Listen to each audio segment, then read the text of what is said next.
So former reggae boy turned former reggae boys national coach, Theodore Tappa Whitmore, has finally broken his silence, spilling the beans on some of the challenges he faced in his last stint as the national coach, including that infamous 2022 World Cup qualifier against Panama, when the boys got clobbered 3-0 at home and never recovered.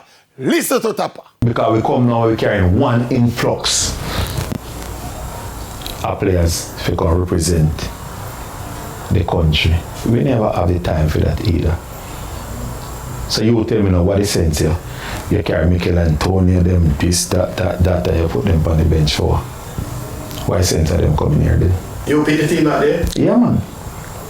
Was it to prove a point? Most definitely. So yes, Tappa picked that team and he did it to prove a point.